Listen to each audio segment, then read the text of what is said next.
I'm Hazel, and I'm 37 years old. At an age when most people start slowing down to savor life's simple pleasures, I found myself thrown into a shock that shattered me from the inside out. I never imagined that someone like me, a woman with a stable career and what seemed like a peaceful family, could one day be blindsided by the very people closest to her. Before everything fell apart, I truly thought I was lucky. My husband Eric had been my solid rock for over 10 years.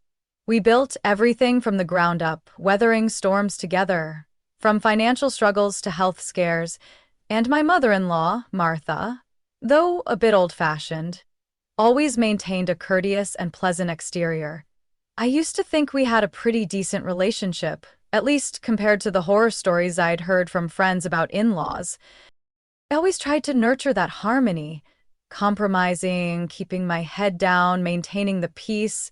She'd often call me a sensible woman. And me? I never complained, even when I felt like the middleman, trying to bridge two generations. It all started with a simple idea. I wanted to plan a truly special vacation, something memorable after a year of stress and nonstop work. After much thought, I chose Costa Rica. Long, breathtaking beaches, golden sunshine, and lush green rainforests.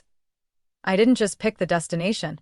I mapped out every detail, booked the flights, chose a beachfront hotel with a spa, and lined up daily activities.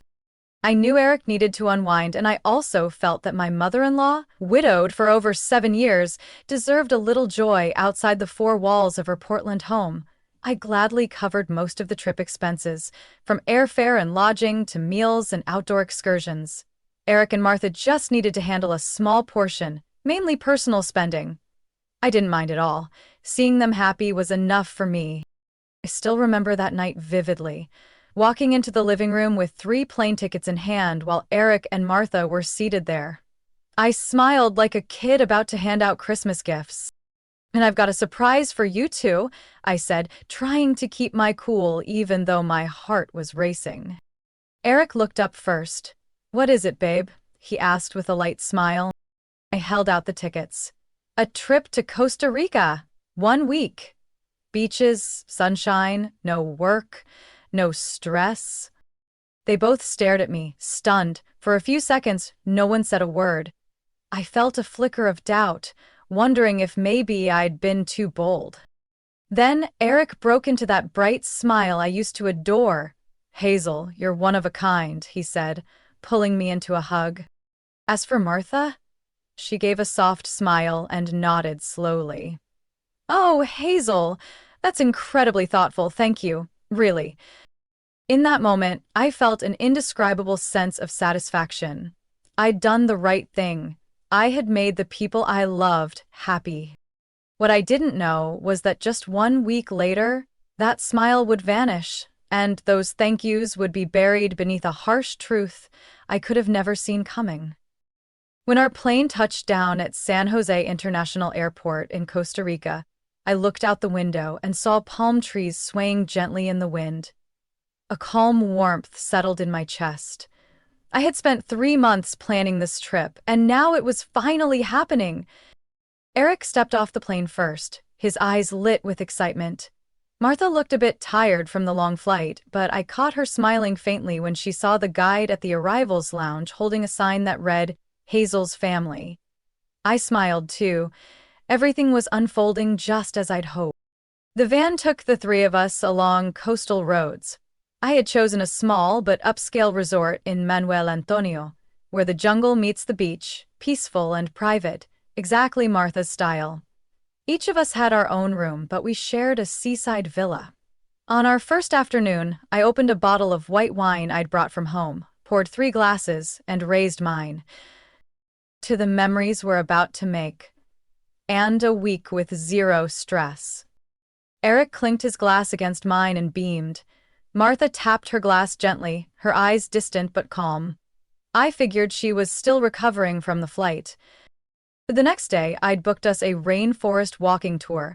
Our guide, Diego, was local, spoke fluent English, and had an amazing sense of humor. He pointed out birds, monkeys hiding in the trees. Eric loved every second, snapping photos constantly. Martha surprised me. She kept pace without complaint and even shared stories about camping in the Rocky Mountains when she was younger. I laughed, realizing maybe I had underestimated her. That night, we dined at a hilltop restaurant where the sunset painted the horizon a brilliant red-orange. Eric held my hand across the table and whispered, "I know you did all this to bring the family closer. Thank you, Hazel." My heart warmed. I turned to look at Martha. She was gazing at the sea, quiet, but her smile was genuinely soft. I took that as her way of showing appreciation. The next few days felt like a dream. Morning swims, beach yoga, local meals with grilled fish and crispy fried plantains. One afternoon, Martha and I even had a spa session together, the first time I saw her put down her phone and actually relax. One evening, after Eric had gone to bed early because of heat exhaustion, Martha and I sat on the porch, each holding a cup of herbal tea. I gathered my courage to ask, "So, what do you think of the trip?" Martha paused for a few seconds, then softly replied, "It's okay. Not as bad as I thought." I smiled, unsure whether to feel happy or disappointed by that answer. But then she added, "Anyway, thank you. I know you put in a lot of effort."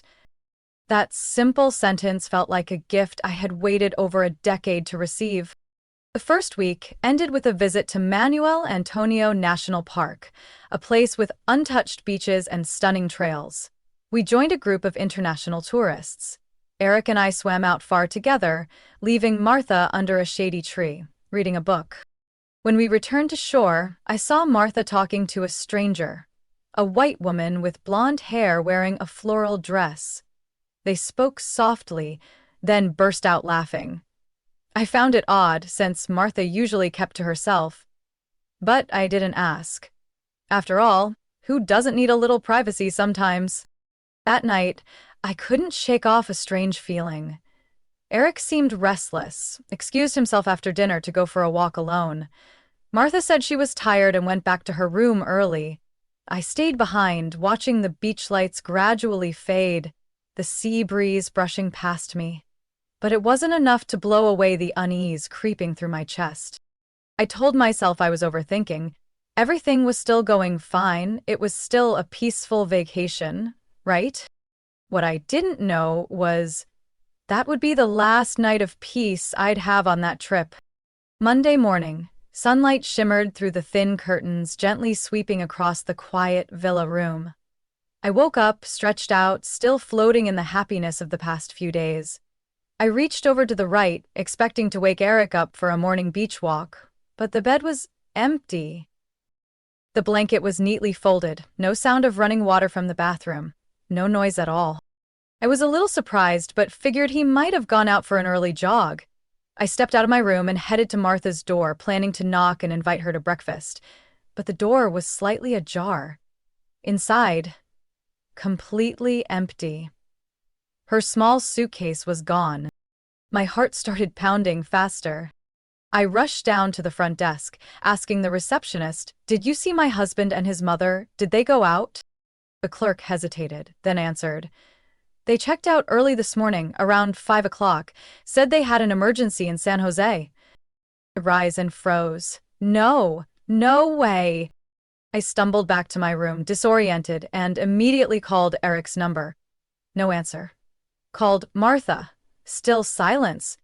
I called repeatedly, my hands trembling with each ring. On the fifth try, Martha's phone finally rang, and she picked up. "Martha! Oh my God, where are you? Where did you two go without saying a word?" Her voice was calm, too calm. Icy. "Hazel, if you had any awareness at all, you'd know why. I couldn't take it for another minute." I was stunned. "What do you mean?" "I mean, I've never gotten along with you.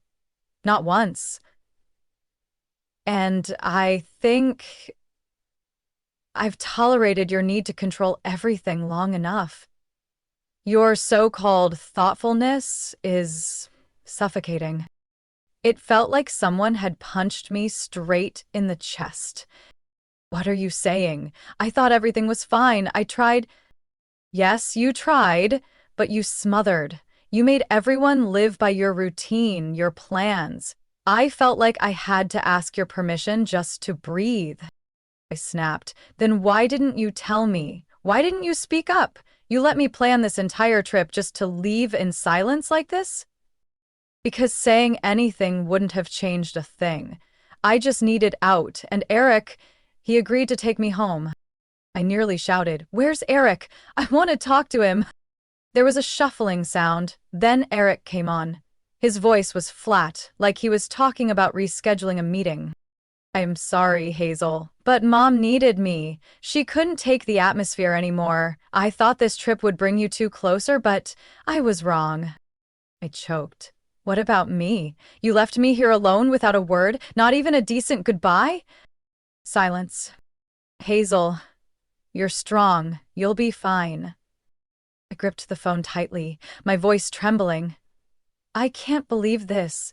I loved you two like family. I thought we were close. How could you do this to me?" Eric simply replied, "Mom needed me, Hazel.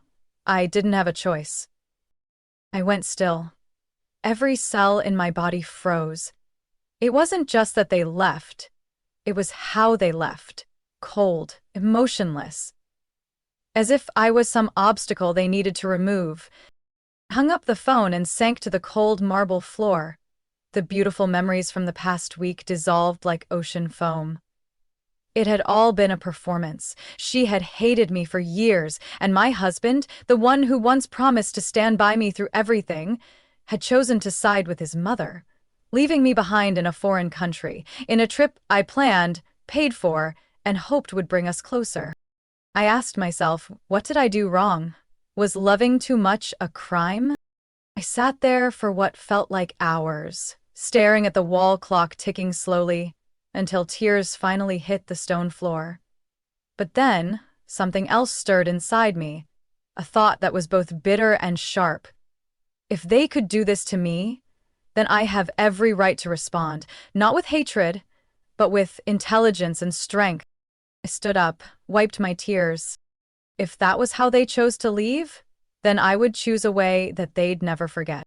I sat in the corner of the hotel room, the sunset casting a warm orange hue through the frosted window.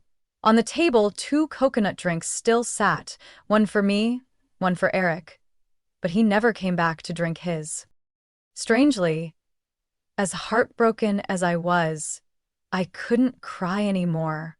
The sadness felt frozen deep inside me, heavy and hollow. I stared at the wall, trying to understand, trying to find forgiveness. But the more I tried, the more the betrayal stared back at me. I had poured my time, money, and heart into planning a trip for the 3 of us. I hoped it would be a chance to reconnect fading family ties. And in the end, I was the one abandoned. No goodbye, no note, just silence and a crushed heart. I buried my face into a pillow, clutching the phone in my hand. And just then, a name shot through my mind like a beam of light slicing through the dark. Logan. Logan. My childhood best friend.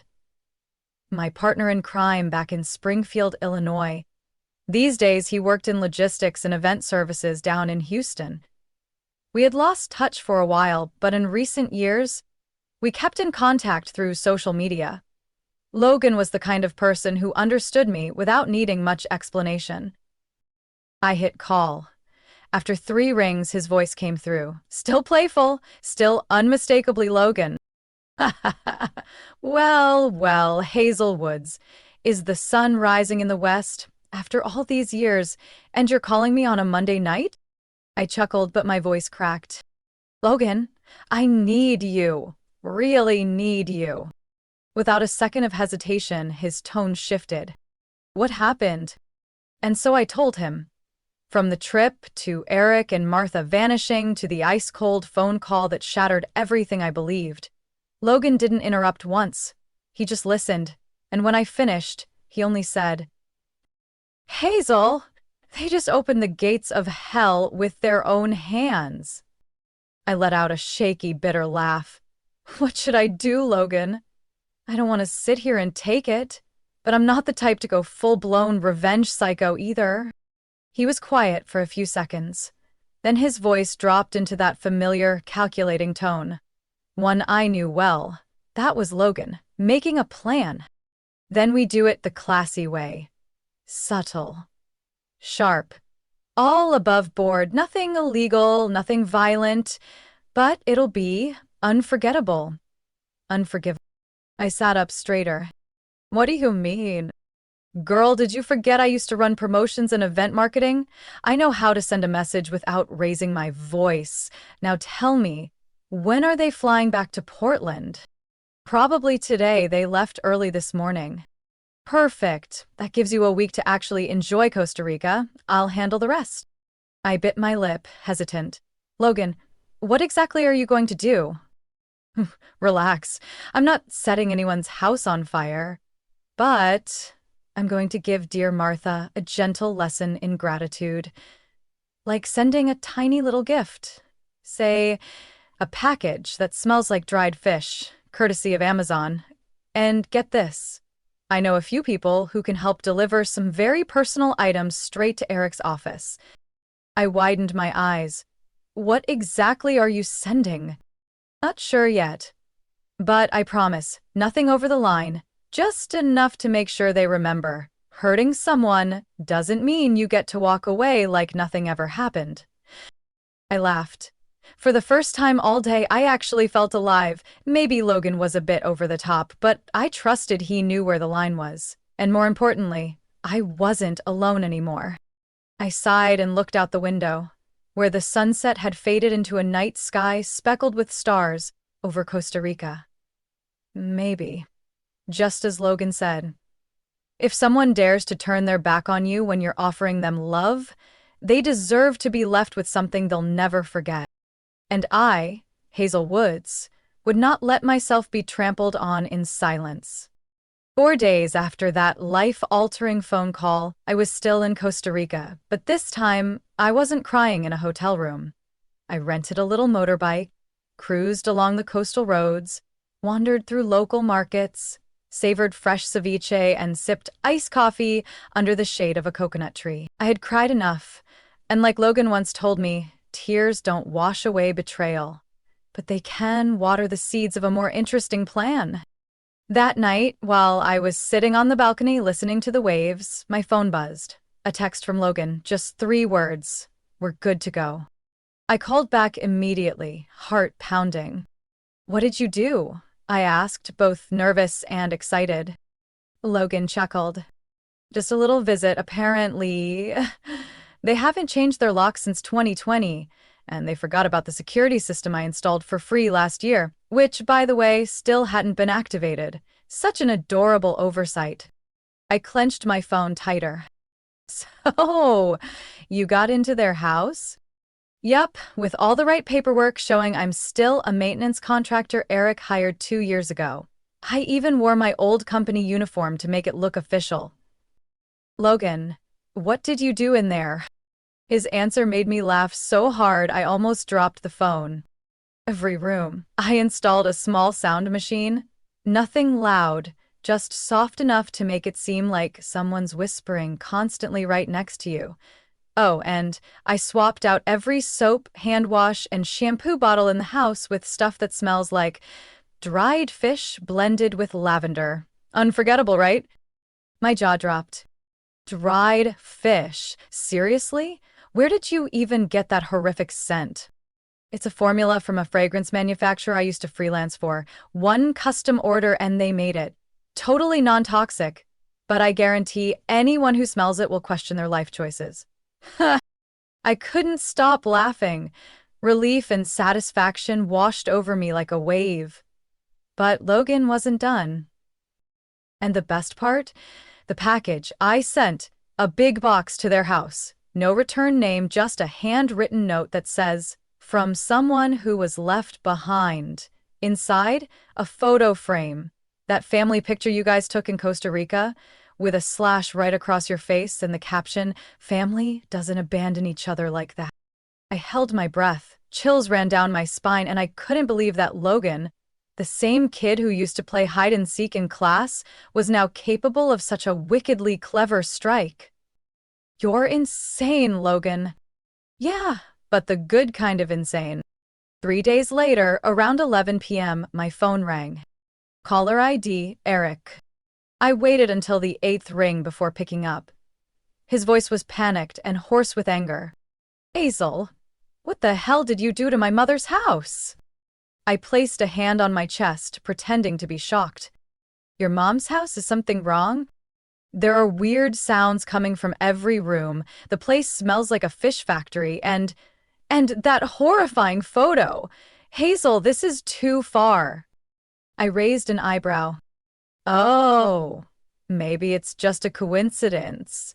Or maybe karma finally showed up? I could hear Martha screaming in the background. She's cursing us. She's a witch. I can't spend another night in this house. Eric, I'm moving in with you. I let out a dry chuckle. And what about the Costa Rica trip you both quietly ditched me on, Eric? Wasn't that crossing a line? He fell silent. After a moment, his voice turned sharp. Hazel, you didn't have to do this. My mom's elderly. I cut him off, my voice cold as steel. Yes, she's elderly. And I had big dreams. Dreams of holding together a family that only gave me betrayal in return. Don't expect me to keep playing the nice one, Eric. The game's over. I ended the call and placed the phone on the table. No property damage, no police, no one got hurt. But that response was enough to make sure they remembered and wouldn't dare hurt me again. I stood up, poured myself a glass of white wine, and drank it in one long sip. In the Costa Rican night breeze, I heard something smile quietly from within me. I had reclaimed myself. I was soaking in a hot tub at a beachside resort in Tamarindo, holding a glass of fresh pineapple juice, eyes half closed, enjoying the gentle steam rising against my skin.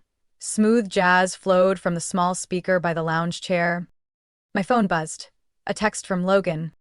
They're about to explode. Get ready for the call. I hadn't even replied when the phone rang. The name on the screen, one I had once loved more than anything, Eric. I let it ring until the 4th chime before answering. His voice came through, shaky with frustration.